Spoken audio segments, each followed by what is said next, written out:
Hello and good morning, students. So today we are going to discuss the first chapter of physics, that is motion, and these are all the topics that we are going to cover in this video.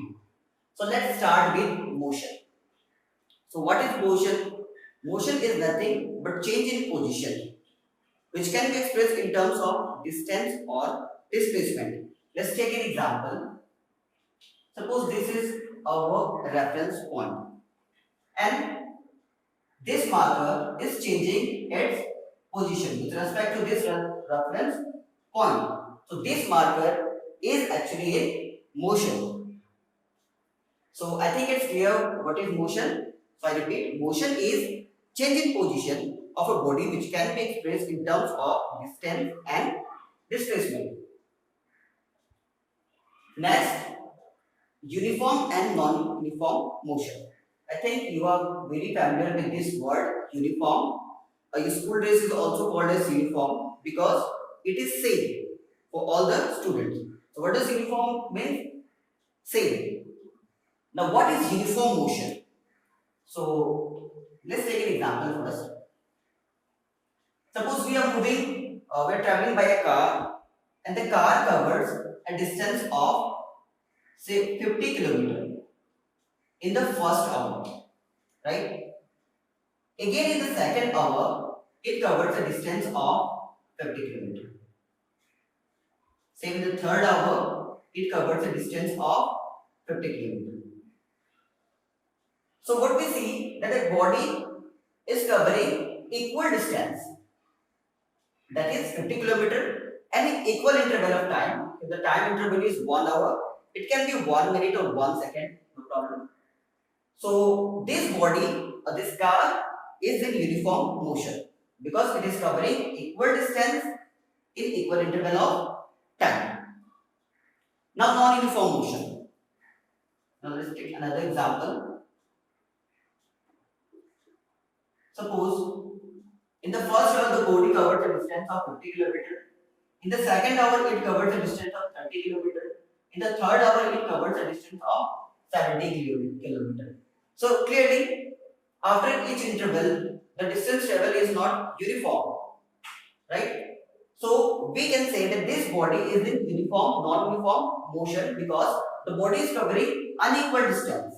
Unequal distance in equal interval of time. And the time interval is same, that is 1 hour, right? So the time interval can also be 1 minute or 1 second, no problem. So I think it's clear now what is uniform and non-uniform motion. So for uniform motion, you have to just remember equal distance in equal interval of time. And for non-uniform motion, unequal distance in equal interval of time. Now let's see what the graph of uniform motion and non-uniform looks like.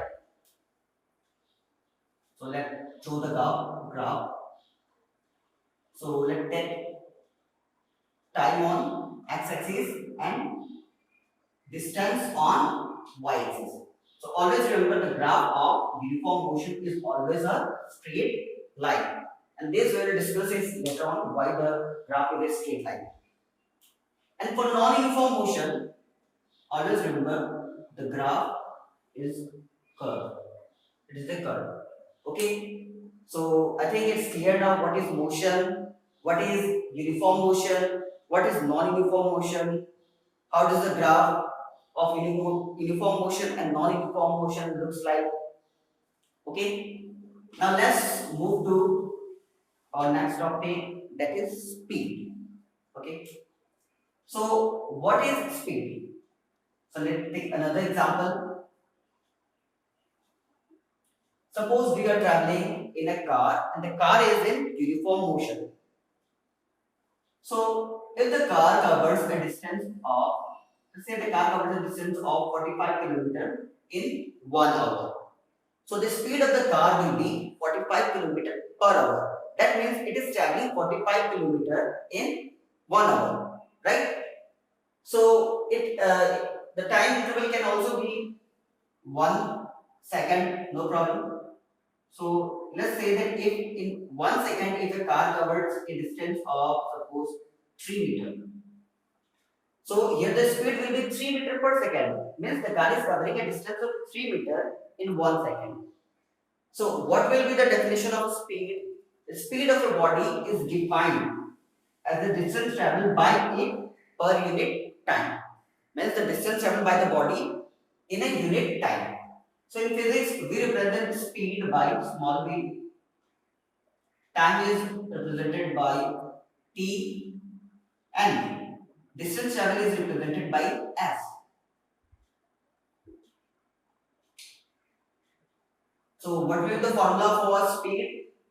Speed is distance traveled per unit time. So in exams, in 1 mark, the question is also asked what is the unit for speed. So here s represents distance. So the SI unit of distance is meter and SI unit of time is second. So what will be the unit for speed? It will be meter per second, or we can also write as meter second minus one. Right? So this is the unit of speed. Now next, what is average speed?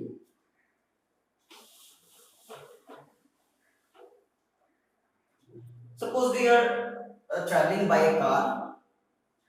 Not the car is traveling. The car is in uniform motion. Let's say in the first hour the car covered the distance of 30 kilometers. In the second hour, the car covers a distance of 40 kilometers. And the third hour the car covers a distance of suppose 50 kilometers. Right? So clearly in the first hour the speed of the car is 30 kilometers.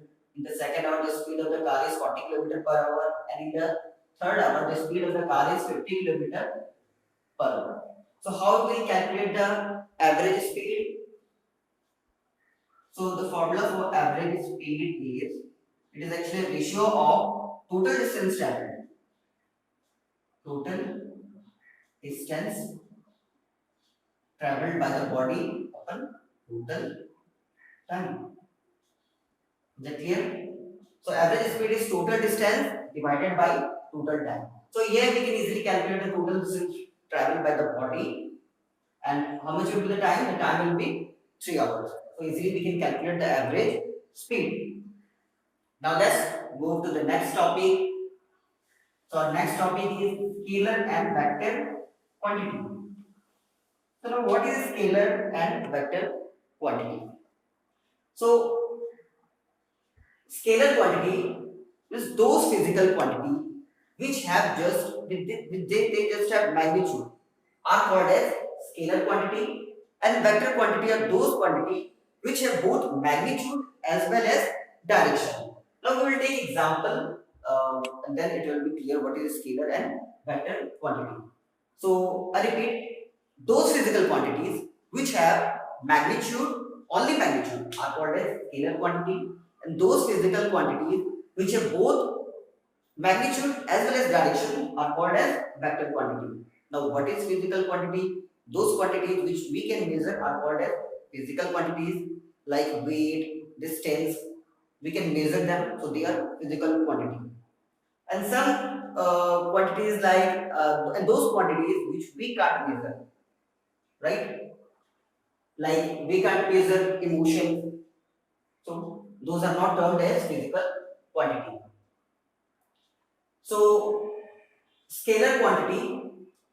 So what can be the example of scalar quantity? Suppose mass, length, right? These all are examples of scalar quantity. And what are vector quantities? So what are vector quantities? Force, displacement, these are all vector quantities. Now this will be clear when we will be discussing, when we will take an example, and then this scalar and vector quantity will be more clear.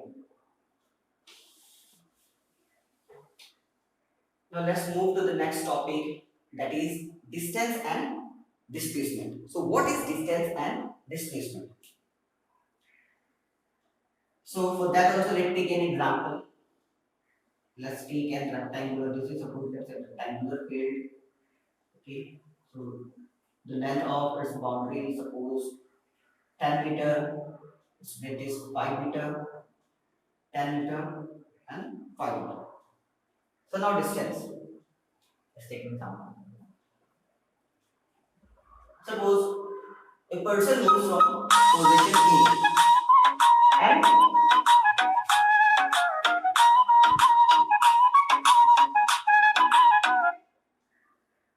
suppose suppose a boy starts from position A. So this position A will be termed as initial position, right? Initial point, we can say it is an initial point or the starting point. So this boy starts from point A, he then moves to point B, then to point C, and finally to point D.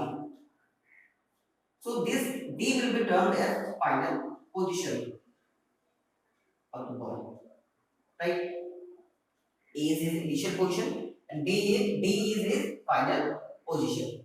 So, we're traveling from A to D. What is the distance traveled? We can easily calculate 10 plus 5, 15 plus 10. So, the total distance traveled will be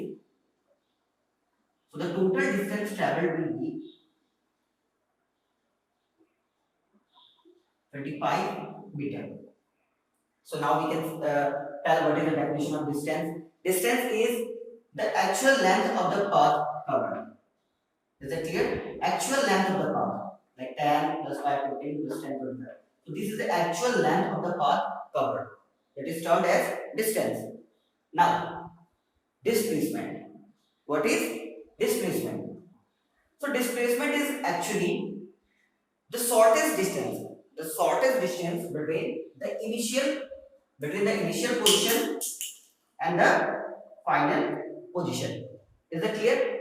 So if I tell you, or in other words, if I tell you, if we have to find a shortcut between the initial point and the final point, so what will be the shortcut? What will be the shortcut? Obviously, this will be our shortcut or the shortest path. So, what do you think? What will be the shortest path? What will be the length of the shortest path? It will be 5 meter. Is that clear? So,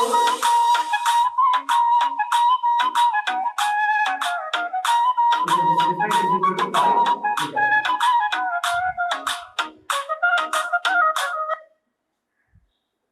So the displacement will be 5 meter. So I think it's clear what is distance and displacement. Distance is actually the actual length of the path covered, and the displacement is the shortest distance between initial and final position. Now, let's see.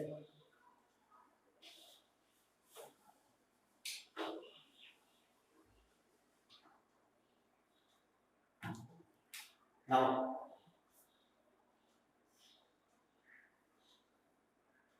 a question for you. A question for you. So, a boy starts from position A. So, obviously, this will be his initial position. He then moves to point B, then point C, D, and then finally to position A. Right? Here which is his final position. So, what is distance in this case and what is displacement in this case? You can pause this video and find the answer.